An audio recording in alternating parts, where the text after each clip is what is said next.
আসসালামু আলাইকুম ওয়া রাহমাতুল্লাহ। আজ আমি আপনাদের সামনে বলবো একটা শিক্ষণীয় গল্প। যে গল্পটি ঘটেছিল এক জেদি মানুষ, যে কিনা সবসময় চিন্তা ভাবনা করতো মাইক্রোসফটে চাকরি করবে, এবং সে এই দৃঢ়প্রতিজ্ঞা নিয়ে চলে গেল আমেরিকায় গিয়ে সে ভাবলো যে আমি একজন সফল বিজনেসম্যান, মাইক্রোসফটের প্রতিষ্ঠাতা বিল গেটসের অধীনে কাজ করবো। আমেরিকায় ঘুরতে ঘুরতে সব ফ্যাক্টরি দেখা শেষ, কোথাও তাকে নেবে না। সে তো নাফরমান না নিয়ে ছাড়বেই না। সে চলে গেল এক কোম্পানিতে, এবং সেখানে গিয়ে দেখলো যে সেখানে আর কোনো কাজ নেই, শুধু কাজ ম্যাথরের। এখন কি মানুষ ম্যাথরের কাজ করতে চায়? তবুও সে রাজি যে সে ম্যাথরের কাজ করবে। এখন ম্যাথরের কাজ করতেও সে রাজি। তার কাছ থেকে সকল ফর্ম পূরণ করছে।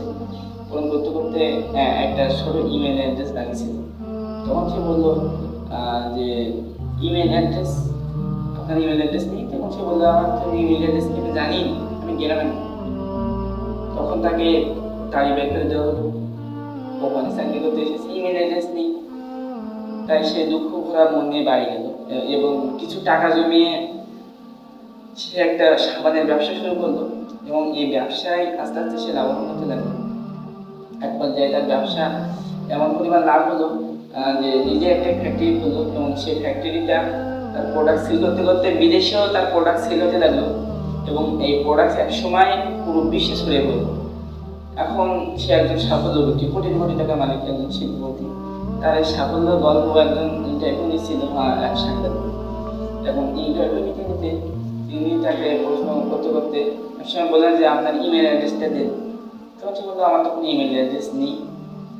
তখন সে বললো আপনি এখন বলো একজন শিল্পপতি মানুষ, আপনার ইমেল অ্যাড্রেস নেই? তখন সে বললো আমি আজকে ইমেলের অ্যাড্রেস নেই বলে আমি আজকে শিল্পপতি। যদি আজকে আমার ইমেল অ্যাড্রেস থাকতো তাহলে আমি আজকে ম্যাথর থাকতাম।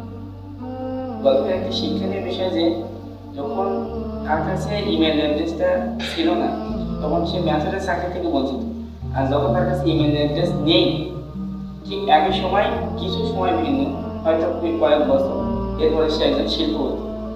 এই জন্য জীবনে কিছু যদি না থাকে, শখের বসে জীবনে অনেক কিছু মিস করা সত্ত্বেও কিন্তু এক সময় আমাদের এটা এমনভাবে অর্জন হয়, পরবর্তীতে হয়তো আমার ভিতরে কোনো যোগ্যতা আছে, আমি একটা চাই, কিন্তু সেটা হয়তো আল্লাহ আমার জন্য রাখি। এই জন্য আল্লাহ যা করে বাংলার মঙ্গলের জন্যই করে। আজকের ভিডিও পর্যন্তই। আশা করি সব ভালো লাগবে।